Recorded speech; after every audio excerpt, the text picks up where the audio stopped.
এই মুহূর্তে যেটা আমরা ফলাফল জানতে পারছি যে বাগদা বিধানসভা উপনির্বাচনে তৃণমূল প্রার্থী মধুপর্ণা ঠাকুর তিনি প্রথম রাউন্ডের শেষে এগিয়ে রয়েছেন। ঠিক কত ভোটে এগিয়ে রয়েছে এখনও সেটা সুনিশ্চিত করে জানানো হয়নি।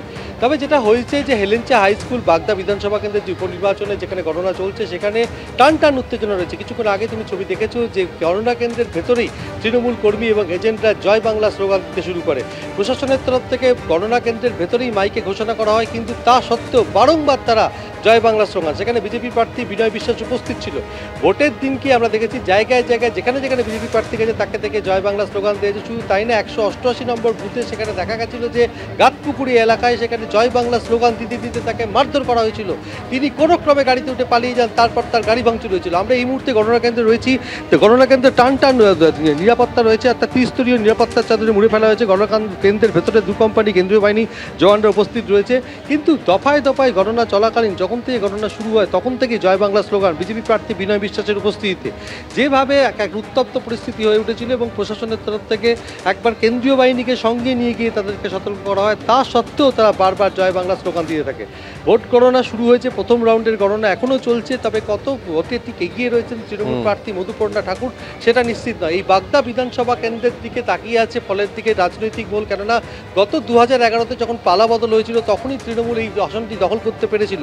2016-এ তৃণমূল দখল করতে পারেনি। 2021-এ বিশ্বজিৎ দাস বিজেপির তরফ থেকে নির্বাচিত হয়েছিলেন এবং গত লোকসভা নির্বাচনে ফলের নিরিখে বিজেপি প্রার্থী শান্তনু ঠাকুর 20,000-এরও বেশি ভোটে এগিয়েছিলেন।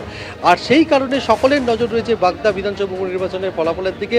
প্রথম রাউন্ডের গণনা চলছে। এই মুহূর্তে যেটা শেষ খবর পাওয়া যাচ্ছে যে তৃণমূল প্রার্থী মধুপর্ণা ঠাকুর তার নিকটতম প্রার্থী বিজেপির বিনয় বিশ্বাসের থেকে বেশ কিছু ভোটে এগিয়ে রয়েছে। ঠিক কত ভোট? বেশ কিছুটা ভোটে এগিয়ে রয়েছেন। এবার নিঃসন্দেহে যত কাউন্টিং এবং যত গণনা পর্ব এগোবে ছবিটা কোন দিকে যায় নিঃসন্দেহে সেদিকে আমাদের নজর থাকবে। পরের বিধানসভায় চোখ রাখবো রায়গঞ্জ বিধানসভা কেন্দ্র। আপনারা জানেন যে শেষ খবর পাওয়া পর্যন্ত কৃষ্ণ কল্যাণী তিনি 3,400 ভোটেরও বেশি ব্যবধানে এগিয়েছিলেন। এবার ছবিটা কীরকম, তার আগে প্রতিদ্বন্দ্বিতায় কে কে রয়েছেন? কৃষ্ণ কল্যাণী তৃণমূলের টিকিটে প্রতিদ্বন্দ্বিতা করেছেন, মানস কুমার ঘোষ তিনি বিজেপির টিকিটে এবং মোহিত সেনগুপ্ত কংগ্রেসের টিকিটে, কংগ্রেস প্রার্থী হাত চিহ্নে। ত্রিমুখী লড়াইয়ে প্রাথমিক খবর পাওয়া পর্যন্ত 3,400 ভোটেরও বেশি ব্যবধানে এগিয়ে রয়েছেন কৃষ্ণ কল্যাণী। আমি লেটেস্ট ট্রেন্ডটা সুদীপ চক্রবর্তী থেকে জেনে নেওয়ার চেষ্টা করবো। সুদীপ, কি খবর পাচ্ছ?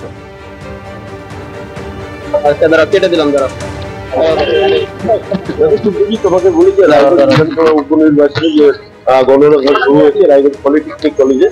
এই মুহূর্তে কিন্তু যে খবর পাওয়া গেছে 3,884 ভোটে এগিয়ে গেছে কৃষ্ণ কল্যাণী। এখনো কিন্তু প্রথম রাউন্ডে আমি আরেকবার তোমাকে থামাচ্ছি, ঠিক কত ভোটে এগিয়ে রয়েছেন? সম্ভবত তৃণমূল প্রার্থী এগিয়ে রয়েছেন। সুদীপ, আরেকবার বলো।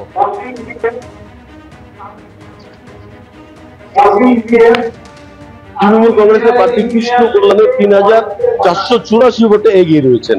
এই মুহূর্তে পাওয়া খবর অনুযায়ী এখনো কিন্তু প্রথম রাউন্ডে গণনা শেষ হয়নি, গণনা চলছে।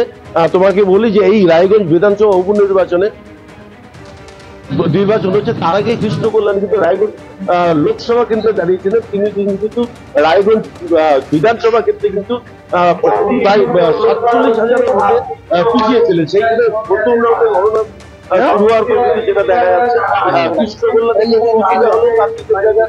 3,484 ভোটে এই মুহূর্তে এগিয়ে রয়েছেন। প্রথম রাউন্ডের গণনা এখনো এই রায়গঞ্জ বিধানসভা কেন্দ্রের উপনির্বাচনে গণনায় এখনো পর্যন্ত চলছে। ধীরে ধীরে ছবিটা কোন দিকে যায় সেদিকে নজর থাকবে। কাউন্টিং চলছে, 1 ঘন্টারও বেশি সময় পেরিয়ে গিয়েছে।